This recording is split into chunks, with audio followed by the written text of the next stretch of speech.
અધ્યાય 26 વાલ્મીકી સંવાદ। વાલ્મીકી કહે છે, હે રાજા, હવે નિયમ છોડવાની વિધિ સાંભળો। જેણે એકટાણાનો નિયમ લીધો હોય તેણે બ્રાહ્મણોને ભોજન કરાવી નિયમ છોડવો। વણમાગ્યે ભાણામાં જે આવે તે જમવાનો નિયમ લેનારાને સોનાનું દાન કરવું। આખો માસ ઉપવાસ કરનારને દૂધ કે દહીંનું દાન આપવું। મૌન વ્રત લેનારને ઘંટી અને તલનું દાન આપવું। નખ અને વાળ વધારનારને દર્પણ મીઠું છોડી એકાંતરે ઉપવાસ કરનારને 8 કળશનું દાન આપવું। એક જ જાતનું અન્ન ખાનાર મોક્ષ પામે છે। એક જ વખત ખાનાર રાજા બને છે। અડદ ન ખાનાર વિષ્ણુ લોકમાં જાય છે। આ માસમાં ધાણી પીલવાથી પાપ થાય છે।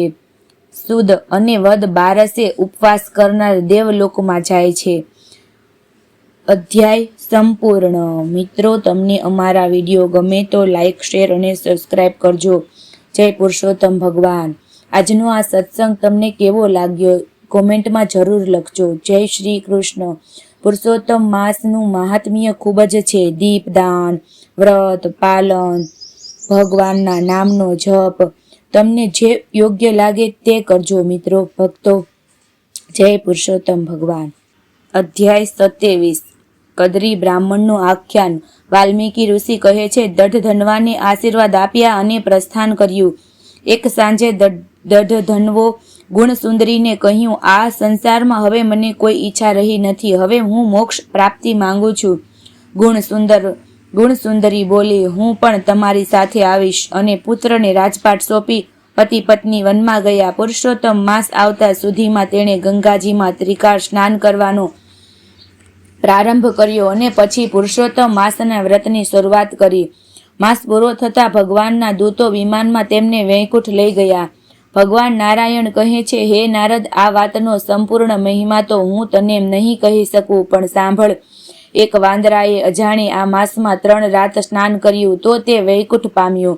નારદે પૂછ્યું, પ્રભુ, વાંદરાએ વળી વ્રત કર્યું? શ્રી નારાયણે કહ્યું, હે નારદ, એક દેશમાં ચિત્રશર્મા નામનો લોભી બ્રાહ્મણ રહેતો હતો। તે ભગવાનની પૂજા જપ ધર્મ બધું ખોઈ બેઠો હતો। તે માત્ર ધન ભેગું કરી જમીનમાં દાટતો। એક દિવસ શહેરની બહાર એક માળીએ કહ્યું કે શહેરના લોકો તેને તિરસ્કાર કરતા હોવાથી તેને ત્યાં રહેવું ગમતું નથી। માળીએ બગીચામાં તેને રહેવા માટે થોડી જગ્યા આપી અને બગીચાનો કારોબાર તેને સોંપ્યો। હવે તે બગીચાના ફળ જે વેચીને મળતા પૈસા પણ ભેગા કરવા લાગ્યો।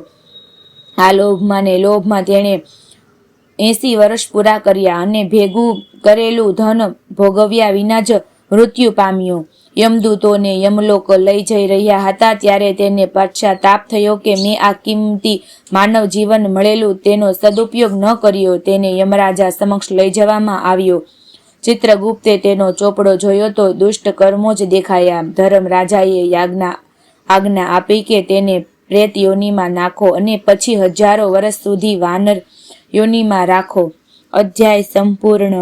જય શ્રી કૃષ્ણ। મિત્રો, તમને અમારો આજનો સત્સંગ ગમે તો સબસ્ક્રાઈબ કરજો, લાઈક કરજો ને શેર કરજો। કોમેન્ટમાં ભૂલતા નહીં। જય શ્રી કૃષ્ણ।